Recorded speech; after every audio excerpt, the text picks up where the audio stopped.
Elliot Vance had exactly 3 things going for him that morning. 1, he'd actually remembered to iron his shirt. 2, he had a protein bar in his coat pocket, which was practically a full breakfast by his standards. 3, he was only 11 minutes late instead of his usual 23. By any measure, this was a good day. He burst through the revolving doors of the Harrington City Legal Center like a man who had made peace with chaos and was just trying to outrun it. His laptop bag swung dangerously off one shoulder. His hair, which he'd attempted to tame with water and sheer optimism, was already giving up. In one hand, a coffee that was more hope than caffeine at this point. In the other, a manila folder thick with documents he'd been told to bring, sign, and submit to Crestwood Holdings, the company that was supposedly going to rescue him from the specific kind of financial ruin that came from 6 months of freelancing, 4 job rejections, and 1 truly catastrophic attempt at crypto investment. "Okay, Elliot," he muttered under his breath, weaving through the marble lobby like a man playing real-life Frogger. "New job, new start, you walk in, you smile, you sign whatever they put in front of you, and you walk out employed. Simple, easy, no catastrophic outcomes." He spotted the front desk and made a beeline for it, skidding slightly on the polished floor. The clerk, a cheerful woman in her 50s with reading glasses perched at the end of her nose, looked up with a practiced smile. "You must be here for the contract signing." "Yes," Elliot breathed, clutching the counter. "Elliot Vance, Crestwood Holdings, I'm supposed to sign an employment agreement." Of course, she slid a neat stack of papers across the counter. 3 copies, standard procedure. "The other party will be here shortly, Mr. Calder's running a few minutes behind." Elliot nodded, already uncapping his pen. He was a fast signer. It was basically his only professional skill at this point. He scrawled his signature across the first page without reading it, because honestly, who read employment contracts line by line in the middle of a busy lobby? Lawyers, probably. Elliot was not a lawyer. Elliot was a 26-year-old with a design degree, a maxed-out credit card, and a desperate need for dental coverage. "Second page, third page," he handed them back with a smile. "All done," he announced proudly. The clerk beamed, "Perfect, and congratulations." Elliot paused for getting the job. "Well," she said warmly, "for the union too." Elliot blinked, "Sorry, what?" Before she could answer, the glass doors behind him swept open. The temperature in the lobby seemed to drop by 3 degrees. Conversation near the entrance quieted by half a decibel, not dramatically, just enough, the way noise naturally softens around something that commands attention without asking for it. Elliot turned. "If you are not subscribed yet now, please hit that subscribe button. It's completely free. Let's back to the story." The man who walked in was tall, the kind of tall that was architectural rather than accidental. Dark hair swept back with severe precision. A slate gray suit so immaculately fitted it looked like it had been tailored onto his body that morning. His jaw was sharp, his eyes sharper, pale gray, the color of winter sky just before a storm. He moved like someone who had never once doubted a decision in his life. Elliot had seen his face in business headlines. 3 times, actually. Twice on Forbes covers propped in the waiting rooms of companies that had ultimately rejected him. Once on a podcast thumbnail titled "Dominance in the Boardroom, the Calder Method." Nathaniel Calder, CEO of Crestwood Holdings. Self-made, cold-blooded, criminally well-dressed. And according to every profile ever written about him, an alpha in the truest, most devastating sense of the word. Not the theatrical kind. The quietly overwhelming kind. The kind whose presence rearranged the air in a room without him doing anything at all. Elliot was an omega. He had excellent control over his biology, thank you very much, suppressants, blockers, 3 years of careful management. He was fine. He was professional. He was absolutely not reacting to the faint cedaran coldrain scent that drifted across the lobby as Nathaniel Calder walked in. He was barely reacting. A little. Internally. "Mr. Calder," the clerk greeted warmly. "Perfect timing, She glanced at her paperwork and smiled brighter. "Partner just finished signing." Nathaniel's stride slowed, 1 fraction barely visible. "My partner," he repeated, not a question, a scalpel. "Yes, sir," she held up the forms. "Your marriage registration, both signatures are complete." The world went very, very quiet. Elliot turned slowly back to the clerk. I'm sorry, the what registration? Your marriage license, she said pleasantly, apparently unbothered by the two-man catastrophe unfolding in front of her. To Mr. Nathaniel Calder, signed, witnessed, and officially filed as of, she checked her watch, 9:42 this morning. Nathaniel looked at Elliot. Elliot looked at Nathaniel. Somewhere in the building, a printer whirred peacefully. I thought, Elliot said very carefully, that these were employment forms. They were not, Nathaniel said just as carefully. I signed them anyway. Evidently. Elliot held up a finger. Does this mean I still get dental? Nathaniel's eye twitched just once. I need to speak to my lawyer.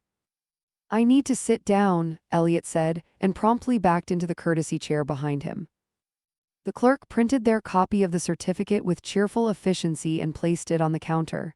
There, in clean black ink, side by side, Nathaniel James Calder, Elliot Marcus Vance. Elliot stared at it, then at the man standing 6 feet away from him, rigid, jaw clenched, radiating the specific energy of someone who had survived corporate warfare and was now being undone by a clerical error. I'm really sorry, Elliot offered. I didn't read it, that's on me, I'm sort of an impulsive signer. Nathaniel turned to look at him fully for the first time. His pale gray eyes swept over Elliot once, clinical, precise, and then something shifted, just slightly, barely a flicker. Elliot watched him breathe in, slow, controlled, and then watched the absolute tiniest crease appear between Nathaniel's brows before it disappeared again. Oh no. He could send him. Despite the blockers under stress, Elliot's secondary gender was apparently deciding to make itself known. He felt warmth climb the back of his neck. We'll have this annulled by the end of the week, Nathaniel said, voice steady. Great, Elliot agreed immediately. Completely agree, totally on board with that, 100%. Nathaniel. Both men turned. A woman swept through the entrance like a force of elegant nature. She was perhaps 70, perhaps ageless. It was genuinely impossible to tell. Silver hair pinned in a perfect chignon, pearls at her throat, a wool coat the color of midnight. Her perfume arrived slightly before she did. Her authority arrived before that. Elliot felt Nathaniel go absolutely still beside him.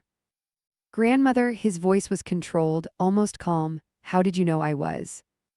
Myra called me, she said briskly, already crossing the lobby toward them. As she should, I raised that girl right.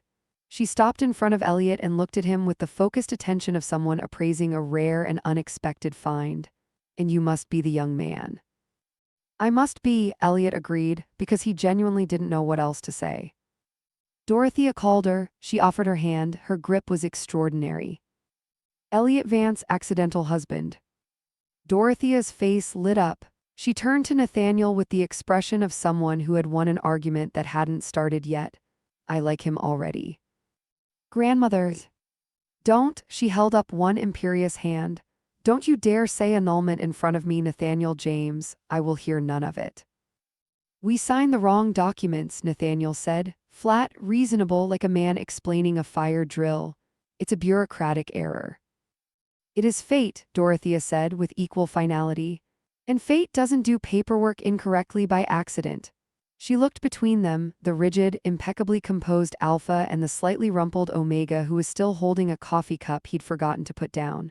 Her eyes were sharp and warm in equal measure. 3 months, she said. You'll live together as properly bonded, legally registered husbands for 3 months. Give it a real chance. Then if you still want the annulment, I won't stand in the way. She smiled sweetly at Nathaniel. But I will be very, very disappointed. Nathaniel exhaled through his nose. It was, Elliot noted, a very controlled sound for what was clearly an enormous amount of internal suffering. 3 months is non-negotiable, Dorothea said serenely. She patted Elliot's arm. You'll move into Calder House today, dear. I'll have Myra handle the arrangements. She kissed Nathaniel's cheek briskly. Try to look less like a man at his own execution, darling. You're married, it's lovely. She left the way she came, decisive, perfumed, entirely victorious. Silence pooled back in around them. Elliot looked at Nathaniel. Nathaniel looked at a fixed point on the wall somewhere above Elliot's left shoulder. So Elliot said finally, Calder House. Don't make it a thing, Nathaniel said. I'm just asking if it's big. It has a name, what do you think? Elliot thought about this. Do I get my own room? You'll get your own floor, Nathaniel said, finally moving toward the exit. Ideally one sufficiently far from mine. Elliot grabbed his bag and followed, because apparently that was his life now. You know, he said, falling into step beside the man he'd accidentally married 20 minutes ago, most employment packages don't include a mansion. Nathaniel didn't answer, but Elliot, hyper-attuned to things that most people missed, an omega habit he'd never entirely shaken, caught it anyway. The very edge of Nathaniel's mouth, the shadow of something, there then gone. He filed it away carefully. Progress. Courthouse was not a house. It was a philosophical statement made out of glass, stone, and architectural certainty. It sat at the end of a long private lane lined with birch trees, and it looked down at the city below it the way its owner looked at most things, with quiet, absolute authority. Elliot stood at the gate with his suitcase, one suitcase, which was, he realized, both sad and oddly liberating. The gate opened on a whisper of hydraulics. A man in a pressed uniform appeared on the path. Mr. Vance, he said with a small bow, I'm Henrik, welcome to Courthouse. I'll be assisting you during your stay. Great, Elliot said. Just so we both know, I once burned toast so badly the smoke alarm called the fire department. So if you value your kitchen, we should establish some ground rules. Henrik's expression didn't change, but something in his eyes suggested he already knew. The interior of Courthouse was exactly as overwhelming as the exterior promised. Ceilings that required emotional preparation. A staircase that swept upward in two curving arms like an architectural embrace. Art on the walls that Elliot suspected cost more than his parents' house. Floors so polished he could see himself in them, which was arguably the most confronting thing about the whole situation. Nathaniel was already there. Of course he was. Standing at the top of the main staircase, jacket off, sleeves rolled up, reviewing something on a tablet. The late afternoon light caught the clean line of his jaw, the way his collar sat slightly open. He looked up when Elliot walked in. His gaze dropped once to the single suitcase and back up. That's all you brought? I pack light, Elliot said, philosophically and literally. Your room is the east wing, second floor. Henrik will show you. He looked back at the tablet. Dinner is at 7. I eat punctually. Got it, Elliot said. What happens if I'm late? I eat without you. Very romantic, Elliot said gravely. Really sets the tone for the marriage. Nathaniel's eyes flicked up. Those eyes. Up close in the warm light of the house, they were less storm cloud gray and more the pale blue of deep winter ice. Clear, cold, complicated, Elliot suspected, in ways that hadn't shown themselves yet. We are not married, Nathaniel said. We are fulfilling my grandmother's conditions while the annulment processes. Sure, Elliot said, that's what we're doing. He smiled pleasantly. I'll be down at 7 sharp. He was down at 7:04. Nathaniel was already seated, cutting into a perfectly plated piece of salmon with surgical precision. He looked up when Elliot arrived, checked his watch once, and looked back down without a word. Elliot sat. The table was enormous, the kind designed for 12, not 2, which meant they were separated by approximately the cultural distance of a small country. This feels intimate, Elliot said. Eat, said Nathaniel. They ate in silence. It wasn't comfortable silence, but it wasn't unbearable either. It was the silence of two people in the same orbit for the first time, figuring out each other's gravitational pull. At one point, Elliot reached for the salt at the same time Nathaniel did. Their hands nearly touched. Nathaniel withdrew his first, immediately, precisely, and said nothing. Elliot, whose senses were frustratingly sharp when it came to alphas, noticed the almost imperceptible pause in Nathaniel's breath before he withdrew. He said nothing either. After dinner, Elliot found himself in the East Wing sitting room, which was approximately the size of the apartment he'd been renting. He called his best friend, Sasha, who immediately screamed for 30 seconds straight. You're married to Nathanielcalder. Accidentally, Elliot said firmly. Accidentally married to the most eligible alpha in the country. It's being annulled, Elliot said. Elliot Marcus Vance, Sasha said, voice dropping to something deadly serious. If you annul this marriage, I will never forgive you. He's terrifying, Elliot protested. He's gorgeous. I know, Elliot said before he could stop himself. Sasha made a very significant sound. It's nothing, Elliot said quickly. He's controlled and cold and he eats salmon like it's a quarterly report. We're cohabiting under duress. Under a very expensive roof, Sasha pointed out, in a mansion together legally. Elliot looked around the sitting room, the soft light, the bookshelves, the city glittering distantly through the tall windows. It's a very nice roof, he admitted quietly. He heard something then, footsteps in the hallway outside, steady, deliberate. They paused outside his door for just a moment, barely a hesitation, then continued on. Elliot stared at the door. Go to sleep, Sasha said gently. Yeah, Elliot said, yeah, okay. He didn't sleep for a while, though. He lay in the enormous guest bed in the east wing of Courthouse, staring at the ceiling, and thought about pale gray eyes and the scent of cedar and cold rain, and the way Nathaniel Calder had paused outside his door for just a second, for no reason at all. Progress, he thought, for the second time that day. And smiled. 3 days into living at Calder House, Elliot had developed a precise mental map of Nathaniel's routines. 6:15 a.m., Nathaniel ran. Not on a treadmill like a reasonable person, but outside, along the stone path that circled the property, in whatever weather the morning decided to produce. Elliot had discovered this accidentally when he'd wandered to the kitchen at an ungodly hour and seen him through the window, dark jacket, earbuds in, breath clouding in the cold morning air, moving with the kind of disciplined efficiency that made Elliot feel personally attacked. 7:30 a.m., breakfast, alone, something protein-heavy. Black coffee, no sugar, consumed while reading 3 newspapers simultaneously like a Victorian industrialist. 8:00 a.m., gone. Suit perfect, expression sealed, car waiting at the front steps with the punctuality of a military operation. He returned between 7 and 8 in the evening, always with his jacket folded over one arm and his tie loosened by exactly one button, which was, Elliot had concluded, Nathaniel's version of letting his hair down. They had dinner together every night because Dorothea had apparently briefed Henrik, who had apparently decided that separate dinners were not on the menu regardless of what either man requested. The table had been reset smaller, a round one, brought in from somewhere, that seated 4 but was set for 2, which eliminated the small country of distance problem and created an entirely new problem involving proximity. Nathaniel read during breakfast. Elliot talked during dinner. These were facts of nature, like weather, and they had simply begun to exist around each other in this way without negotiating it. The East Garden has a greenhouse, Elliot mentioned on the 4th evening, pushing a piece of roasted carrot around his plate. Did you know that? Henrik showed me. There are tomatoes in there, actual tomatoes. Nathaniel turned a page. I'm aware, it was my grandmother's project. Does anyone maintain it? Henrik oversees it. I could help, Elliot said. I'm good with plants. I had a succulent for 3 years. It survived everything, including the great apartment flooding of last spring.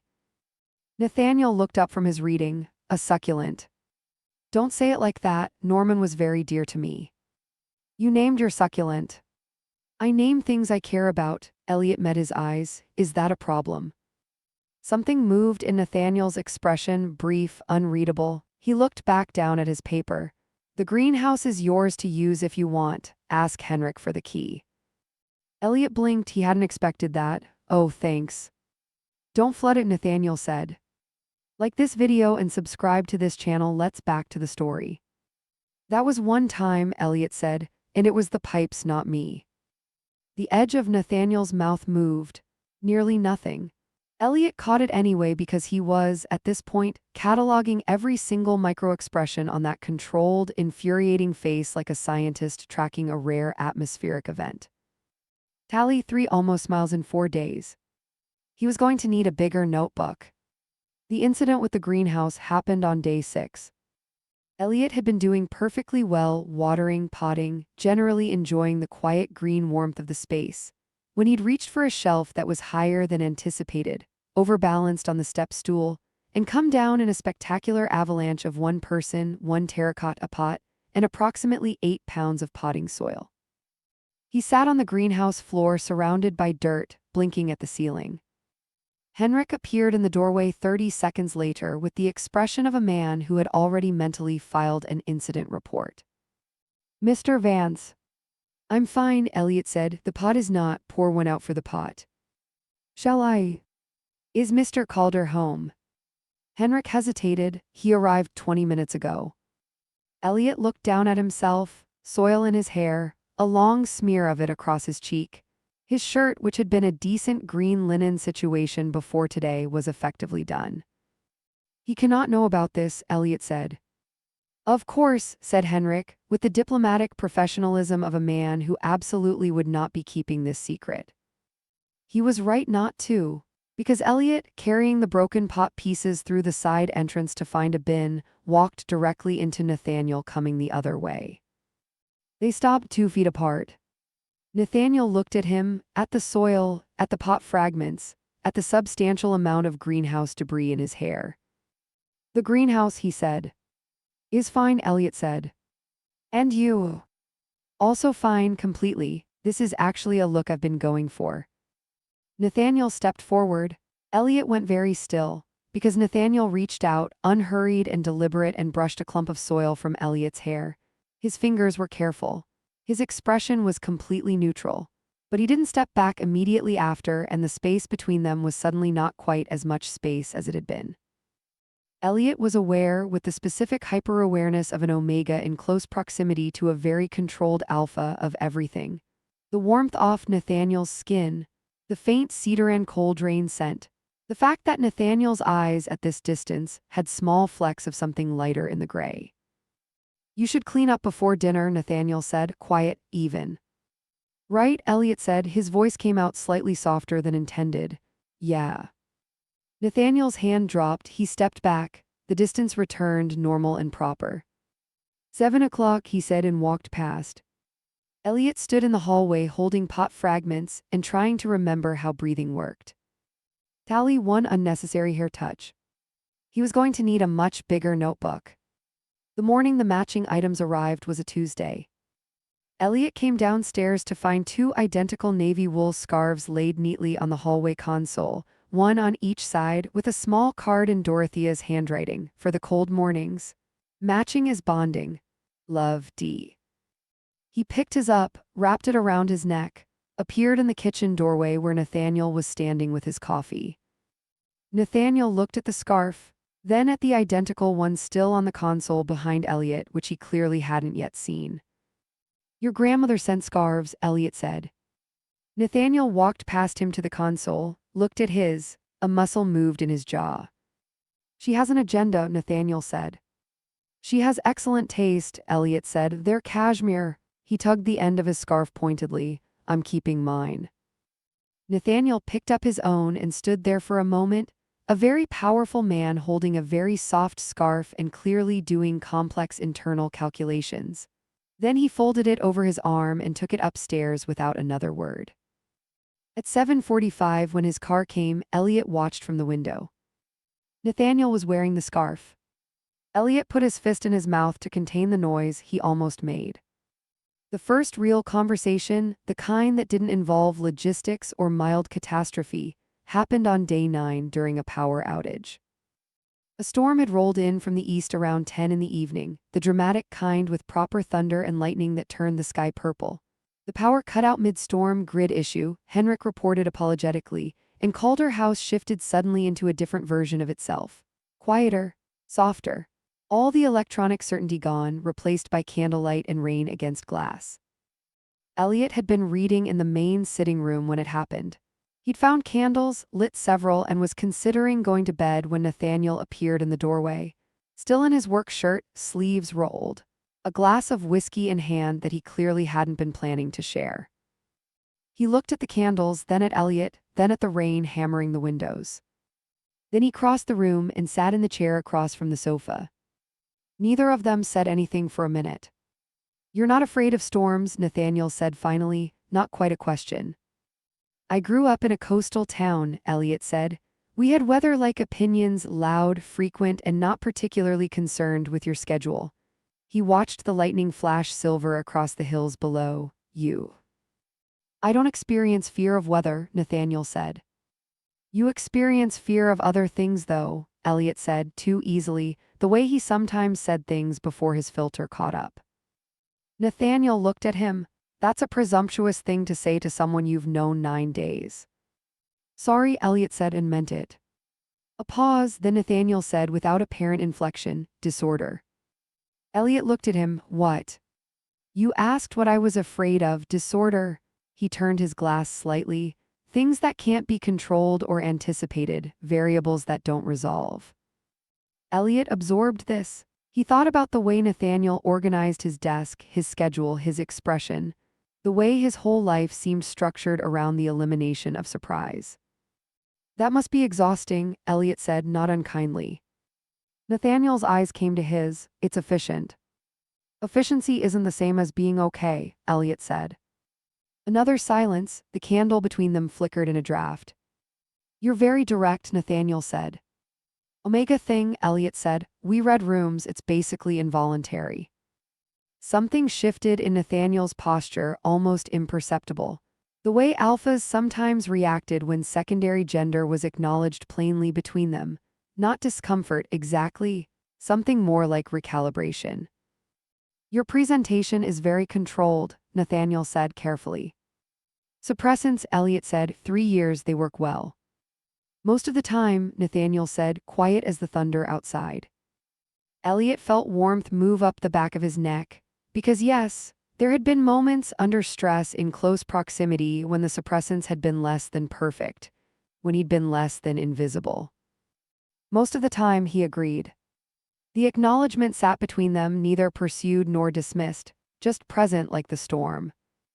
After a while, Nathaniel refilled his whiskey, and without being asked, poured a small second glass and set it on the coffee table near Elliot. Elliot picked it up. What are we drinking to? Nathaniel considered, surviving the first week. Elliot clinked his glass against the air between them, to surviving the first week.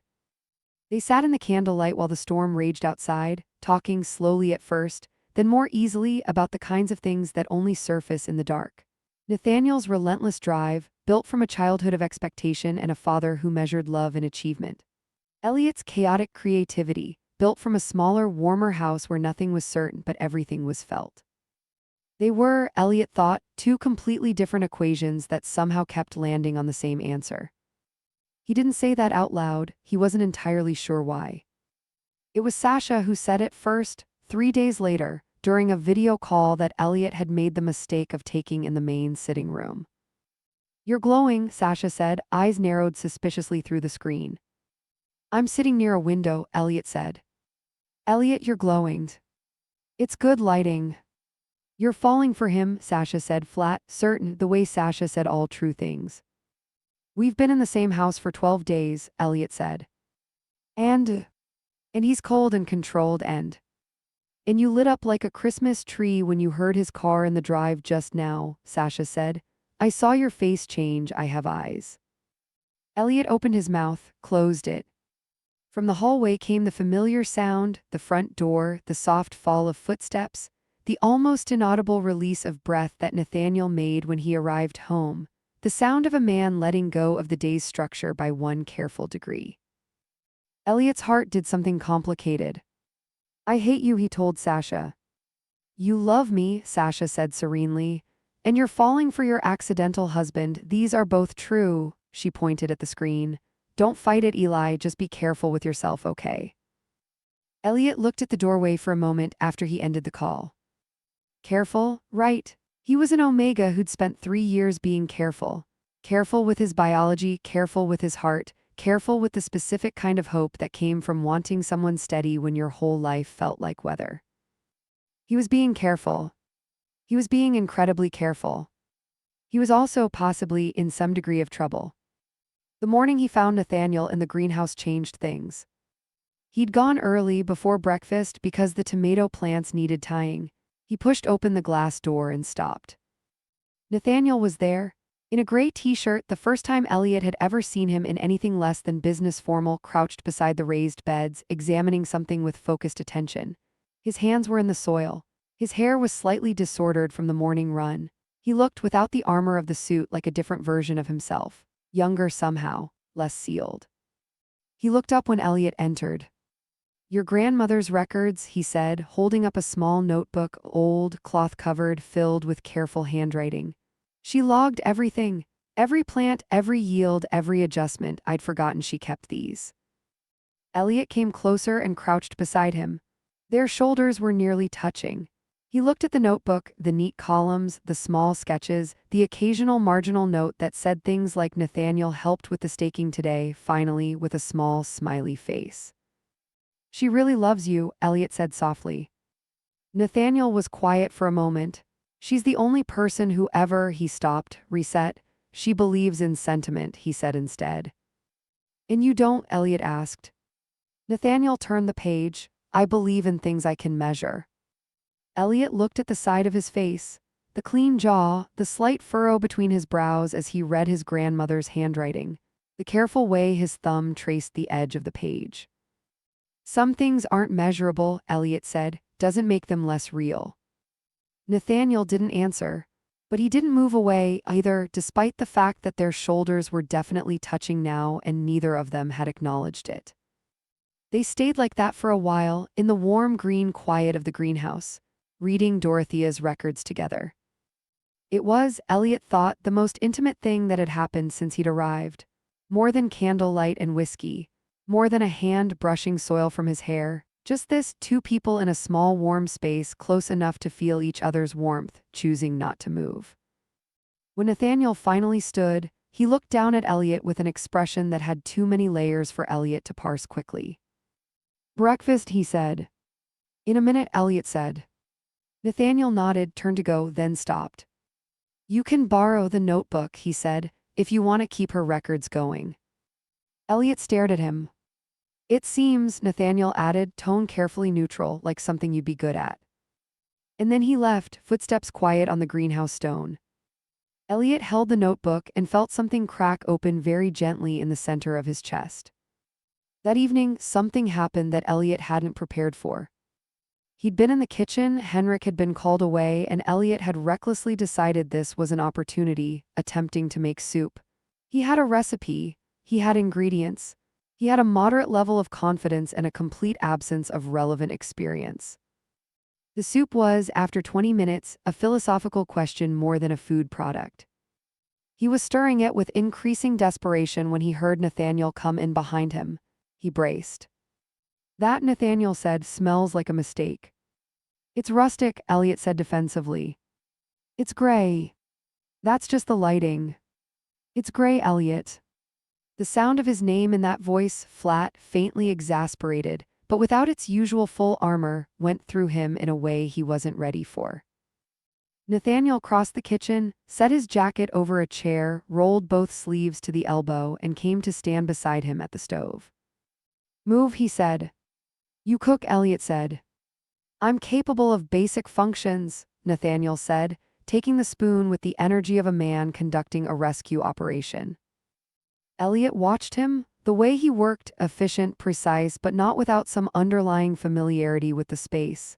He added things from the pantry without hesitation, adjusted heat, tasted, frowned, adjusted again. "You actually cook," Elliot said, amazed. "My grandmother insisted I learn." A pause. "She said a person who can't feed themselves is dependent on the goodwill of others, which she considered an unnecessary vulnerability." "I love her," Elliot said sincerely. The corner of Nathaniel's mouth moved. "She'd say the same about you." They stood side by side at the stove, while the soup was transformed from a gray philosophical question into something that actually smelled like food. Occasionally their arms brushed. Occasionally Nathaniel said something dry and precise and Elliot laughed, and occasionally Elliot said something ridiculous and Nathaniel made that sound, the exhale through the nose that wasn't quite a laugh but was in the same postcode. When the soup was done, Nathaniel served it without ceremony and sat across from Elliot at the kitchen island, not the formal dining room, just here, the two of them on stools under the warm kitchen light. Elliot took a spoonful. It was very good. "Okay," he said, "you're annoyingly competent at everything." "Not everything," Nathaniel said. "Name one thing you're not good at." Nathaniel was quiet for a moment. He turned his spoon once. This he said quietly without looking up. Elliot didn't ask him to clarify. He was fairly certain he understood. You're doing fine, Elliot said just as quietly. Nathaniel looked up then, directly, the pale gray eyes steady and complicated and closer than they'd been since the greenhouse. Neither of them spoke for a moment. Then Elliot's phone buzzed loudly on the counter, Sasha, with absolutely catastrophic timing, and the moment broke gently like ice at the first edge of spring. Nathaniel looked back at his soup. Elliot looked at his phone. The kitchen was warm and quiet and smelled like something that had been saved from being a disaster. Like this video and subscribe to this channel. Let's back to the story. He found the note on day 17. Not a note exactly, more a memo, printed and left on Nathaniel's desk in the study, which Elliot had been allowed to use for freelance work. It was face up. Whether that was accidental or not, he couldn't say. It was from Nathaniel's legal team. Subject, Calder Vance registration, annulment timeline. Elliot read the first line. Then he set it down very carefully and went to the greenhouse. He sat among the tomato plants for a while, Dorothea's notebook in his hands, the late afternoon light slanting gold through the glass. He'd known, of course he'd known. This was always the plan, 3 months, a chance, and then the annulment waiting patiently at the finish line like a sensible conclusion. He'd known. He just hadn't felt it before in his chest as a specific weight. He heard the greenhouse door and turned. Nathaniel stood in the entrance. Jacket on, tie perfect, he'd been in meetings all day. He looked at Elliot sitting on the low gardening stool with the notebook and an expression he probably hadn't meant to have on his face. Henrik said you'd been in here a while, Nathaniel said. I like it in here, Elliot said. It's honest, things grow or they don't, no complicated paperwork. A pause. You saw the memo, Nathaniel said, not accusing, just reading the situation with the precision he applied to everything. I wasn't snooping, Elliot said, it was just there. I know, Nathaniel stepped inside, letting the door fall shut behind him. The warm, humid air of the greenhouse settled around them both. I should have put it away. It's fine, Elliot said, it's the plan, it's always been the plan. Nathaniel was quiet for a moment, standing a few feet away, hands in his pockets. Plans change, he said carefully. Elliot looked up at him. Nathaniel was not a man who said imprecise things. He was not a man who left statements open-ended accidentally. Every word he used was chosen. Plans change. Elliot's heart was behaving very badly. Is that a hypothetical? He asked. Nathaniel met his eyes. No, he said. The evening light was gold through the greenhouse glass. The tomato plants rustled faintly in the ventilation current. Somewhere in the house, Henrik was probably making dinner. Elliot stood up slowly. He and Nathaniel were close now, not dramatically, not with any theatrical staging, just the natural proximity of two people in a small, warm space who had stopped pretending distance was what they wanted. Nathaniel, Elliot said. Don't, Nathaniel said, but it came out soft, almost asking rather than refusing. I'm not saying anything you haven't already thought, Elliot said. A long pause, a complicated silence. Then Nathaniel, very slowly, reached out and tucked a loose strand of Elliot's hair back, unnecessarily, precisely, the way he'd removed the soil from his hair 2 weeks ago. His hand didn't move away immediately. You're very difficult to be rational around, Nathaniel said, low and quiet, like a confession pulled out against his better judgment. Elliot smiled slow and soft. Good, he said. Day 21. Elliot knew because he'd been not counting exactly, more like nodding. The way you note the weather or the way light changes through a window across a season. Small observations that accumulate into something larger before you've decided to let them. 21 days of dinners that had migrated permanently from the formal dining room to the kitchen island. 21 days of finding Nathaniel's newspaper folded and left on Elliot's side of the breakfast table, open to the arts section, never mentioned, never explained, just there. 21 days of a man who had built his entire life around control slowly, incrementally, almost invisibly, making room. Elliot was in significant trouble, and he was handling it by pretending very hard that he wasn't. The greenhouse had become his anchor. He went every morning now, earlier and earlier, tending Dorothea's plants with her notebook propped open beside him. He'd started his own entries, smaller, less precise, with occasional sketches in the margins that were more feeling than fact. A tomato plant reaching toward the glass, the quality of morning light on the stone path. Once, and he was not proud of this, a very rough outline of a particular sharp jaw in a gray t-shirt, which he immediately scribbled over with excessive thoroughness. He was, as Sasha had noted, glowing. He was also terrified. Because here was the thing about omegas that nobody in romantic fiction ever adequately addressed. The pull wasn't just physical. It wasn't just the suppressants thinning under stress, or the involuntary awareness of an alpha's presence in a room. It was deeper than that. It was the way Elliot's nervous system had begun to orient toward Nathaniel the way a plant oriented toward a light source, not deciding to, not choosing to, simply doing it because that was what living things did when warmth was available. And Nathaniel Calder was, underneath all the slate gray suits and controlled precision and walls built from a childhood of measured expectations, genuinely, terrifyingly warm. The problem was that Elliot was the only one who seemed to have noticed. The benefit gala was Nathaniel's idea. Or rather, it was his obligation, the annual Crestwood Holdings charitable event, black tie, attended by approximately 400 people who would all have opinions about the fact that Nathaniel Calder had arrived with a husband. "You don't have to come," Nathaniel said, the morning he mentioned it. He was reading something on his tablet, not looking up, delivering the invitation with the tone of a man who was not particularly invested in the outcome. Except that he'd mentioned it over breakfast instead of via memo, which Elliot had learned to read as significant. "I want to come," Elliot said. Nathaniel looked up then. "It'll be overwhelming, formal, full of people who will have complicated feelings about me existing," Elliot finished. "Probably still want to come." A pause. "You'll need something appropriate to wear." "I have one blazer," Elliot said honestly. "It's green."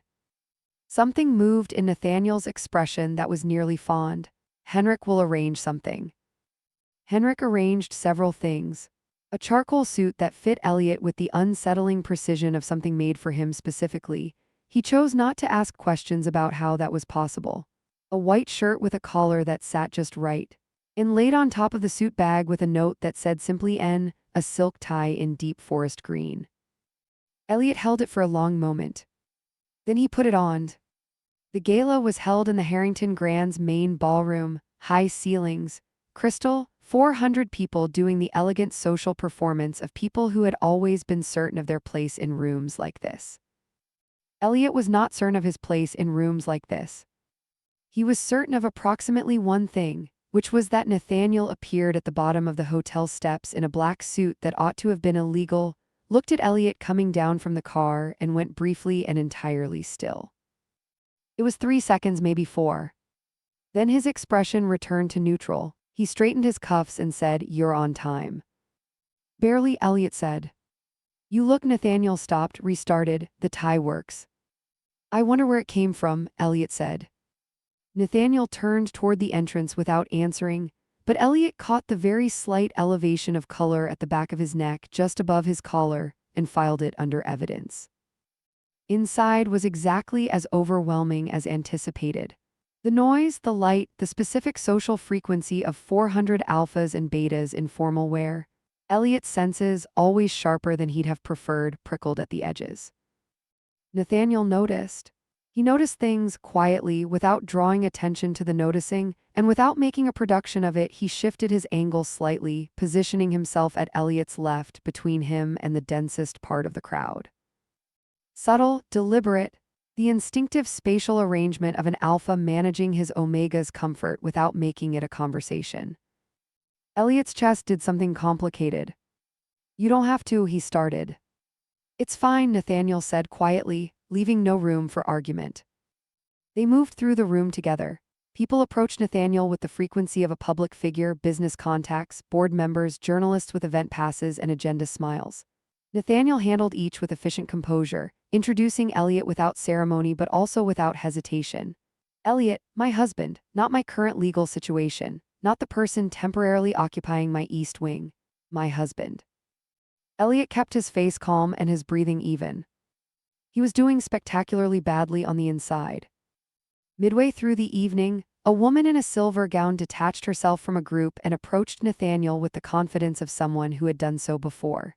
She was polished, composed, omega-presenting, and clearly unbothered about it, the kind of social grace that came from knowing exactly where you stood in a room.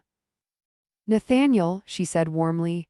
Then her eyes moved to Elliot with an assessing precision that was not unfriendly but was absolutely thorough.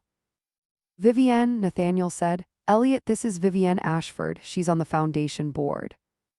"And an old friend," Vivienne said, extending her hand to Elliot. "You must be the one who signed the wrong form." Elliot shook her hand. "That's me, living legend." Vivienne's smile sharpened to genuine. "I like him," she told Nathaniel. "I know," Nathaniel said. Elliot turned to look at him. Nathaniel was looking at Vivienne. But his hand, which had been at his side, had moved just slightly to the small of Elliot's back. A light touch, barely pressure, the kind of contact that could be accidental except that nothing Nathaniel Calder did was accidental. Elliot breathed carefully. "I heard about the marriage," Vivienne continued pleasantly. "The whole city heard about the marriage. Nathaniel signing a legal document without reading it first, that's the part nobody believes." "I didn't sign it," Nathaniel said. "Elliot signed it." "You countersigned," Elliot pointed out. "My assistant was supposed to." "But she didn't," Elliot said. "And now here we are in a ballroom with a tie that matches your pocket square." He looked at Vivienne. "He color coordinated us." Vivienne pressed her lips together very hard. Nathaniel's hand at the small of Elliot's back applied the very faintest pressure, which Elliot interpreted as "stop talking" and chose to interpret instead as "please never stop talking." It was on the balcony that it almost happened the first time. They'd stepped out for air. Elliot's senses had been at capacity for about 40 minutes, which he hadn't said, but Nathaniel had apparently observed and acted on without being asked, steering them toward the balcony doors with the same quiet directional efficiency he'd used all evening. The night air was cold and clean. The city spread below them, lights scattered like an unordered constellation. Elliot put both hands on the railing and breathed. "Thank you," he said. "For what?" "For knowing I needed out without me having to say it." Nathaniel stood beside him, close enough that their arms nearly touched. He looked out at the city and said nothing for a moment. "You go very still," he said finally. "When you're overwhelmed, most people wouldn't notice. You maintain the surface." Elliot looked at him. "Most people aren't looking." Nathaniel held his gaze. "No," he said, quiet, "they're not." The air between them had that quality again, the greenhouse quality, the candlelight quality, the kind of atmospheric pressure that wasn't weather. "Nathaniel," Elliot said. "Don't," Nathaniel said, same as before, except this time it definitely wasn't a refusal. "I'm not going anywhere," Elliot said. "After the 3 months, I don't want the annulment." The words, once out, were irreversible. He'd known that when he said them and had said them anyway because Sasha was right. He'd always been more brave than cautious when it mattered. Nathaniel was very still. "You don't know what you're saying," he said, low, careful. "I know exactly what I'm saying," Elliot said.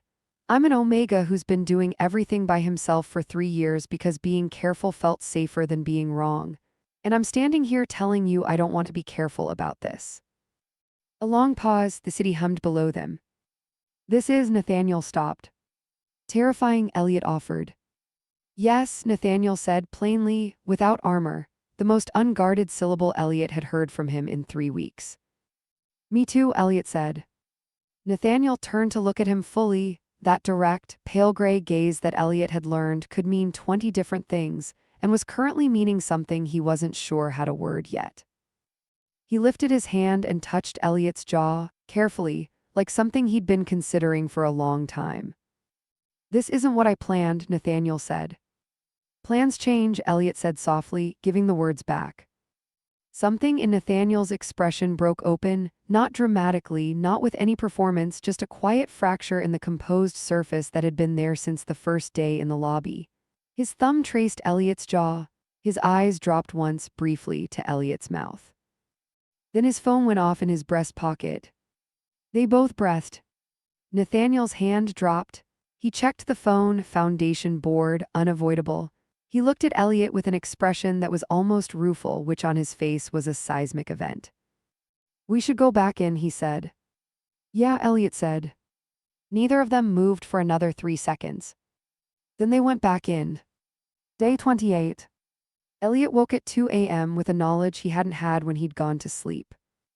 It arrived the way secondary gender things sometimes did, not dramatically, not with any warning, just suddenly and completely present.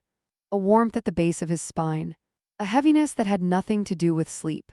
His suppressants, which had been under mild pressure for weeks, had apparently decided tonight was the night they stopped doing their job properly.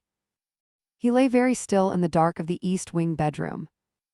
Preheat, early stage. He'd experienced it twice before, once in university, once 2 years ago. He knew the timeline. He had medication in his bag, he was fine, he was completely fine. He was going to get up, take the medication, drink water, and this was going to be a non-event. He sat up.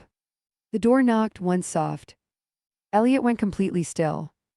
Elliot, Nathaniel's voice from the hallway, low, controlled, but underneath the control something taut and careful.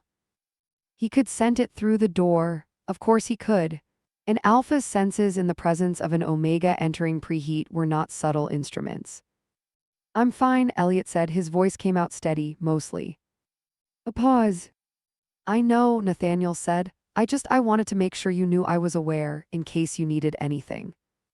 Elliot looked at the door. This was, he thought, the most Nathaniel thing that had ever happened. Not barging in. Not making it about himself or his instincts or the very complicated biology happening on both sides of this door. Just standing in the hallway in the middle of the night, making sure Elliot knew he wasn't alone. "I have medication," Elliot said. "I'll be okay." "Okay," Nathaniel said. A pause.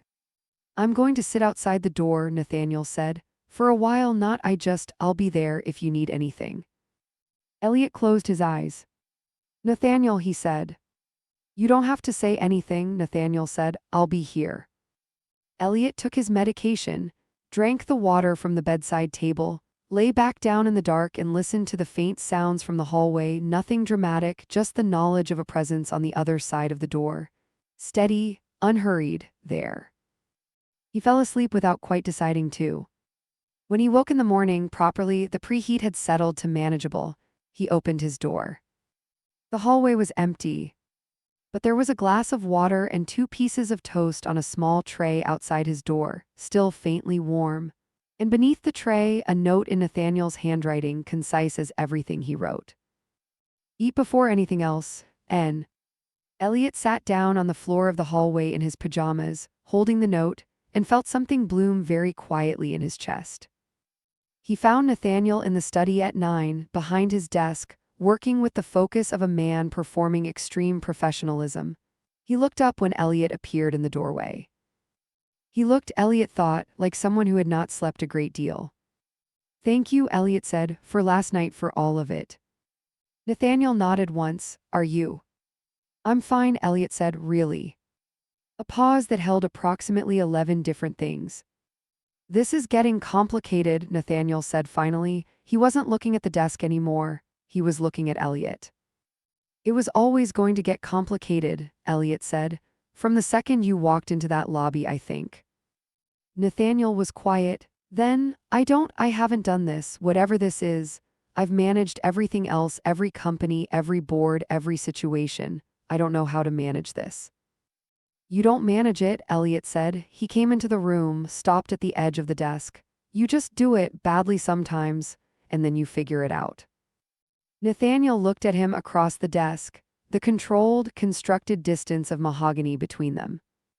"I sat outside your door for 3 hours, he said. "I know," Elliot said softly. "That is not a managed response," Nathaniel said. "No," Elliot agreed, "it's a real one." The silence between them was different from the silences of the first week, less like space and more like a held breath. Nathaniel stood up, slowly, came around the edge of the desk until he was standing in front of Elliot with no mahogany and no distance between them, just morning light and 3 weeks of accumulated honesty. He cupped Elliot's face in both hands. Elliot's heart was enormous in his chest. "I don't want the annulment," Nathaniel said, quiet, definite. each word landing with the precise weight of a decision made completely. Elliot exhaled. "I know," he said and smiled. Nathaniel kissed him. Not like the balcony, almost, not almost anything, fully, with the unhurried certainty of someone who had been making his way toward this point for weeks and had finally arrived. His hands were careful and his mouth was warm, and Elliot kissed him back with everything he'd been managing and controlling and carefully not saying. When they pulled apart, Nathaniel's forehead came to rest against Elliot's. "This is still terrifying," Nathaniel said. "Completely," Elliot agreed. "And you're an extraordinary amount of disorder. I prefer the word spontaneous. You nearly destroyed a $7,000 espresso machine last Tuesday. That was the machine's fault." Nathaniel kissed him again, briefer, with the energy of a man who had found a very effective way to end arguments. Elliot laughed against his mouth. Dorothea arrived unannounced on day 32, which was either remarkable timing or, more likely, precise intelligence. She swept in with roses from her own garden and the triumphant composure of a woman who had known exactly how this would go from the beginning. She found them in the kitchen, Nathaniel making coffee with focused competence, Elliot sitting on the counter beside the machine talking too much, their shoulders touching in the easy way of people who had stopped manufacturing distance. She stopped in the kitchen doorway and put both hands to her pearls. Finally, she said. Nathaniel turned, "Grandmother." "Don't you grandmother me, darling, I've been waiting 32 days. She crossed the kitchen and took Elliot's face in her hands. "You," she said warmly, "I knew from the lobby." "I know you did," Elliot said. "She engineered the whole thing," Nathaniel said, voice dry. "I merely," Dorothea said primly, releasing Elliot and patting Nathaniel's cheek, "ensured fate had adequate paperwork." She settled herself at the kitchen island and looked between them with undisguised satisfaction. "Now tell me everything, leave nothing out." "There's nothing to tell," Nathaniel said. "His forehead did the soft thing when he looked at you just now," Elliot told Dorothea. Nathaniel turned to look at him. "The what thing?"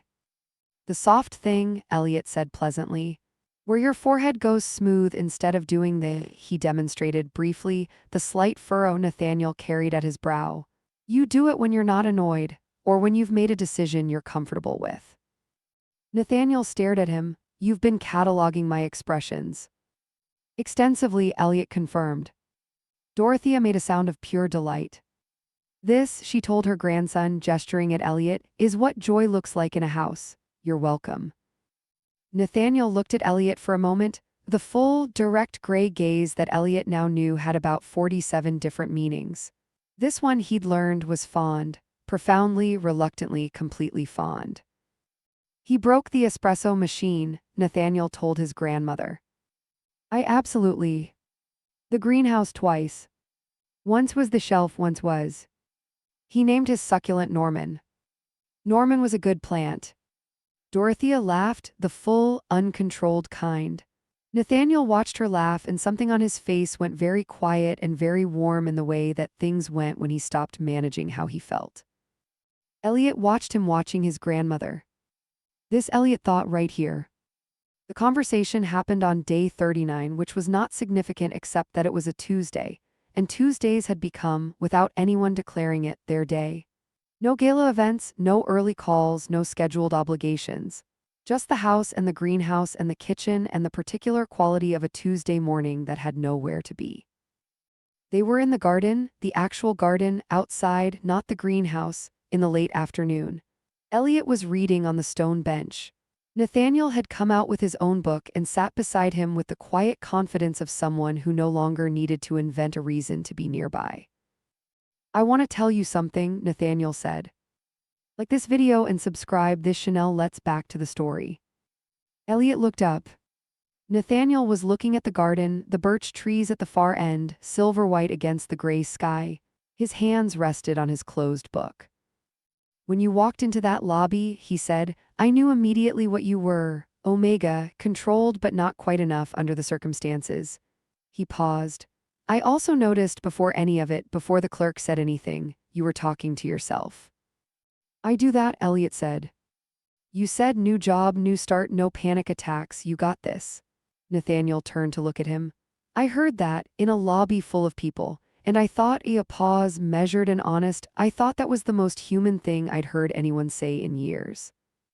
Elliot was very still.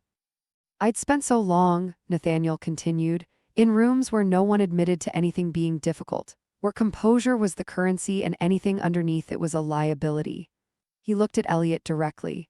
And then there you were, terrified and late and talking to yourself about panic attacks, and you were still there anyway, still walking through the door. Elliot swallowed. Nathaniel.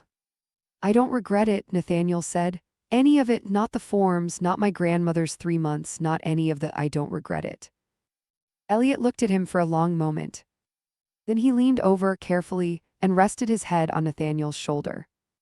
Nathaniel went still for exactly 1 second. Then his arm came up and settled around Elliot's shoulders with the unhurried certainty of something done 1,000 times before. You know, Elliot said, quiet against his shoulder, for someone who doesn't believe in things he can't measure, you're doing a lot of unmeasurable things lately. Yes, Nathaniel said. How does it feel? A pause, the birch trees moved in the evening breeze. Like disorder, Nathaniel said, that doesn't need resolving. Elliot smiled. They sat like that while the light changed around them, the garden going gold and then gray and then the particular soft dark of an evening that wasn't quite night yet. Neither of them moved. Neither of them needed to. On the morning of day 42, 3 days before the 3-month clock technically needed any official decision, Elliot came downstairs to find the kitchen empty but the coffee already made. 2 cups. His was on his side, Nathaniel's on his. A newspaper was folded on his spot, open to the arts section. Elliot stood in the kitchen in the early morning quiet, holding his coffee, looking at the empty room that was full of evidence of someone who had been there. He heard footsteps, Nathaniel returning from his run, the front door, the familiar sounds of his morning moving through the house. He appeared in the kitchen doorway, hair slightly wind-disordered, jacket unzipped, that version of himself that Elliot had first seen in the greenhouse, younger and less sealed. He looked at Elliot standing there with the coffee cup and something on his face settled like a breath released. Morning, Elliot said. Morning, Nathaniel said. He crossed the kitchen, stopped beside Elliot and kissed his temple. Easy, unhurried, the way you did a thing you'd been doing for years. Elliot closed his eyes for a moment. The legal team, Nathaniel said, reaching for his own coffee. I called them yesterday. Elliot looked at him. I asked them to close the annulment file, Nathaniel said. A pause, simple, clean, the sound of a decision. Permanently, Elliot asked. Permanently, Nathaniel said. Elliot looked at the man beside him, the sharp jaw, the pale gray eyes, the carefully rolled morning sleeves, the person who had spent 3 years constructing distance from everything uncertain and had been, for 42 days, choosing not to. Okay, Elliot said. Okay, Nathaniel raised an eyebrow, that's all. What else would I say? You normally say considerably more than 1 word. I'm saving them, Elliot said, we've got time. Nathaniel looked at him. That look, the one with 47 meanings, the one that had landed on fond and was currently doing something beyond that, something that needed a new category entirely. We do, he said quietly, certainly. Elliot smiled. Properly, fully, the kind that took over his whole face. Nathaniel watched it happen with the focused attention of a man who had started keeping his own internal tally and was finding, for the first time in his life, that he didn't mind being unable to stop. If you are not subscribed yet, now please hit that subscribe button. It's completely free. Let's back to the story. 3 weeks later, Dorothea received a photograph in the post. No note, just a photograph printed properly, the kind you had to go somewhere intentional to produce. 2 men in a greenhouse. One crouched by a raised bed, notebook open, explaining something with his hands. The other standing beside him, arms folded, looking down at him with an expression that was nothing like his Forbes covers and everything like a man who had stopped trying to manage what he felt. Dorothea propped it on her mantelpiece between a portrait of her late husband and a small terracotta pot that said Norman II in Elliot's handwriting, which had arrived in a separate package the previous week. She looked at the photograph for a long moment. Then she picked up her phone and called Myra. The greenhouse one came, she said. How do they look? Myra asked. Dorothea smiled. The kind of smile that had been certain of this outcome from the moment a flustered young man with soil-colored hair and an accidental signature had walked into a lobby and rearranged everything. Like they always belonged there, she said.